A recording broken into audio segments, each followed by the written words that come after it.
गदर 3 film की कहानी की शुरुआत होती है पाकिस्तान से, जहां पर पाकिस्तान की सरकार के मन में मलाल है कि कोई हिंदुस्तान का एक आदमी आकर पाकिस्तान से दो बार अपने परिवार को जिंदा वापस ले गया, वो भी पाकिस्तान की सेना को हराकर। इसलिए पाकिस्तान की सेना चाहती है कि किसी न किसी तरह से उस आदमी को पाकिस्तान वापस लाया जाए और उसे पाकिस्तान की जनता के सामने मारा जाए। इस काम के लिए पाकिस्तान की सेना अपनी एक खुफिया एजेंसी के साथ काम करने के लिए तैयारी करती है। पाकिस्तान की सरकार ISI को ऑर्डर देती है कि किसी न किसी तरह तारा सिंह को पाकिस्तान में वापस लाया जाए और उसे पाकिस्तान की सरकार सजा देगी। इससे पहले पाकिस्तान की सरकार भारत की सरकार को तारा सिंह को पाकिस्तान को सौंपने के लिए कह चुकी है, लेकिन भारत की सरकार ने तारा सिंह को पाकिस्तान को सौंपने के लिए साफ मना कर दिया। फिल्म में तारा सिंह का रोल सनी देओल निभा रहे हैं, इसलिए अब पाकिस्तान अपनी खुफिया एजेंसी की मदद से तारा सिंह को पाकिस्तान लाकर उसे सजा देना चाहता है। पाकिस्तान की खुफिया एजेंसी ISI तारा सिंह को पाकिस्तान में लाने का काम अपनी खतरनाक एजेंट रूबिका को सौंप देती है। फिल्म में रूबिका का रोल तमन्ना भाटिया निभा रही है। रूबिका अपनी ISI के एक हेडक्वार्टर में जाती है, जहां पर रूबिका को ऑफिसर ऑर्डर देता है कि तुम्हें किसी न किसी तरीके से तारा सिंह को या उसके बेटे को पाकिस्तान लाना है। अगर तुम उसके बेटे को भी पाकिस्तान तक लाने में कामयाब रही तो तारा सिंह उसके पीछे पीछे खुद ही चला आएगा। रूबिका अपनी ऑफिसर से पूरा प्लान समझती है और अपनी तरफ से भी प्लान में थोड़े बहुत चेंजेस करती है, जिसके बाद रूबिका यहाँ से सीधा नेपाल के लिए रवाना हो जाती है ताकि नेपाल के रास्ते वो इंडिया में दाखिल हो सके। रूबिका ने अपनी एक गलत आइडेंटिटी बनवा ली थी ताकि वो किसी की भी पहचान में ना आ सके। रूबिका नेपाल के जरिए इंडिया तक पहुंच जाती है। दूसरी तरफ हमें तारा सिंह के घर पर दिखाया जाता है, जहां पर तारा सिंह का बेटा जीते छुट्टी पर घर आया हुआ है। तारा सिंह अब थोड़ा बूढ़ा हो चुका है, लेकिन अभी भी उसमें जान बची हुई है। तारा सिंह का परिवार अब बड़ी खुशहाली से अपना जीवन बिता रहा है। कुछ दिनों तक तारा सिंह के घर पर खुशियां रहती हैं, लेकिन कुछ ही दिनों के बाद तारा सिंह के बेटे के पास इंडियन आर्मी की तरफ से एक फोन आता है। इंडियन आर्मी ने अपने ऑपरेशन ब्लू स्टार को शुरू कर दिया था। इसी वजह से इंडियन आर्मी की तरफ से जीते को फोन आया था ताकि वो जल्द से जल्द अपनी नौकरी पर वापस आ सके। इंडियन आर्मी अमृतसर के गोल्डन टेम्पल में छुपे खालिस्तान आतंकवादियों को पकड़ने के लिए ऑपरेशन ब्लू स्टार शुरू कर देती है। इस ऑपरेशन का हिस्सा जीते की बटालियन भी थी। इसी वजह से जीते के पास उसकी बटालियन की तरफ से फोन आया था कि वो जल्द से जल्द इस ऑपरेशन के लिए ड्यूटी ज्वाइन कर ले। अगले ही दिन जीते अपनी ड्यूटी ज्वाइन कर लेता है और उसे अगले ही दिन अमृतसर के गोल्डन टेम्पल पर तैनात कर दिया जाता है।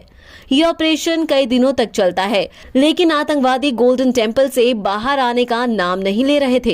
इसलिए इंडियन आर्मी फैसला करती है कि वो टेम्पल के अंदर जाकर इन आतंकवादियों को पकड़कर बाहर निकालेंगे। दूसरी तरफ हमें तारा सिंह को दिखाया जाता है, जिसको खबर मिलती है कि गोल्डन टेम्पल के पास एक बॉम्ब ब्लास्ट हुआ है, जिसमें कई फौजी घायल हो गए हैं। तारा सिंह को लगता है कि उन फौजियों में उसका बेटा भी हो सकता है, इसलिए तारा सिंह तभी गोल्डन टेम्पल की तरफ भागता है। लेकिन वहां पर पहुंचने के बाद उसे पता चलता है कि ये खबर गलत थी, किसी ने यूं ही अफवाह उड़ाई थी। तभी गोल्डन टेम्पल के अंदर गोलीबारी शुरू हो जाती है, लेकिन जीते को बाहर ही तैनात रखा था ताकि अगर कोई आतंकवादी वहां से भागने की कोशिश करता है तो उसे वहीं पर दबोचा जा सके। लेकिन तभी वहां पर मंदिर के बाहर एक बॉम्ब ब्लास्ट होता है, जिसमें बहुत से लोगों की जान चली जाती है और आर्मी के भी कई फौजी घायल हो जाते हैं। और वहीं पर तारा सिंह भी खड़ा था, जो घायल हो जाता है। हड़बड़ी में सभी लोगों को अस्पताल तक पहुंचाया जाता है। जीते को अभी तक नहीं पता कि उसके पिता भी इस बॉम्ब ब्लास्ट में घायल हो चुके हैं, लेकिन थोड़ा समय बीत जाने के बाद उसके पास उसके घर से एक फोन आता है। तभी उसको पता चलता है कि तारा सिंह उसे ढूंढते ढूंढते गोल्डन टेम्पल के पास आया था।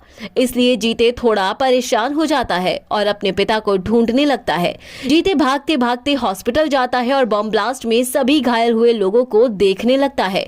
तभी वहां पर हॉस्पिटल में एक कोने में तारा सिंह भी उसे दिखाई देता है जीते अपने पिता को सही सलामत देखकर काफी खुश होता है, लेकिन तारा सिंह को थोड़ी बहुत चोटें आई थी और अभी भी वो बेहोश पड़ा था। जीते डॉक्टर से पूछता है कि इनको कब तक होश आ जाएगा। डॉक्टर कहता है कि बहुत जल्द इन्हें होश आ जाएगा, जिसके बाद तुम इन्हें घर पर ले जा सकते हो। अगले ही दिन तारा सिंह को होश भी आ जाता है और उसकी सेहत भी ठीक हो जाती है, जिसके बाद डॉक्टर तारा सिंह को डिस्चार्ज कर देते हैं और जीते उन्हें घर लेकर चला जाता है। जीते इंडियन आर्मी के पास अपनी छुट्टी की अर्जी डालता है, लेकिन देश में हालात ठीक ना होने की वजह से उसकी छुट्टी को मंजूरी नहीं मिलती, इसलिए जीते को वापस अपनी ड्यूटी ज्वाइन करनी पड़ती है।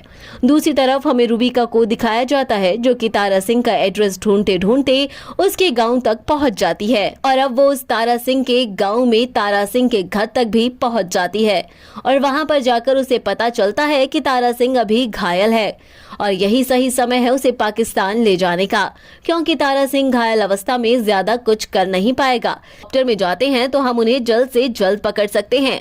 जिसके बाद जीते अपने कुछ ऑफिसर्स और आर्मी के कुछ सिपाहियों के साथ हेलीकॉप्टर में जाता है, लेकिन उन्हें तारा सिंह और रूबिका कहीं दिखाई नहीं देते। दूसरी तरफ हमें तारा सिंह को दिखाया जाता है, जिसको पाकिस्तान की सरकार ने एक शहर में बंदी बनाकर चौराहे पर लटकाया हुआ था और उसे पूरी जनता के सामने फांसी देने की तैयारियां चल रही थी। उस चौराहे पर हजारों की भीड़ खड़ी थी और पूरी भीड़ तारा सिंह को फांसी देने की मांग कर रही थी। अभी वहां पर पाकिस्तान का एक आर्मी ऑफिसर पहुंच जाता है और तारा सिंह को फांसी देने ही वाला होता है कि तभी वहां पर जीते हेलीकॉप्टर लेकर पहुंच जाता है और वहां पर उस पाकिस्तान के आर्मी ऑफिसर को पकड़ लेता है और कहता है कि जब तक तारा सिंह को नहीं छोड़ा जाएगा तब तक तुम्हारे भी ऑफिसर्स को नहीं छोड़ा जाएगा। अगर तारा सिंह को एक भी खरोच आई तो तुम्हारे इस ऑफिसर की जान यहीं पर ले ली जाएगी। इसके बाद वहां पर तारा सिंह को आजाद करना पड़ता है। जीते आर्मी के इस ऑफिसर के साथ उस हेलीकॉप्टर में तारा सिंह को लेकर बैठ जाता है और वहां से निकल पड़ता है, लेकिन आगे जाने पर जीते उस पाकिस्तानी ऑफिसर को हवा से ही नीचे फेंक देता है और कहता है कि हिंदुस्तान से पंगा लेना तुम्हें हमेशा भारी पड़ेगा। जिसके बाद जीते अपने पिता तारा सिंह को सही सलामत भारत ले आता है और ये फिल्म यहीं पर खत्म हो जाती है।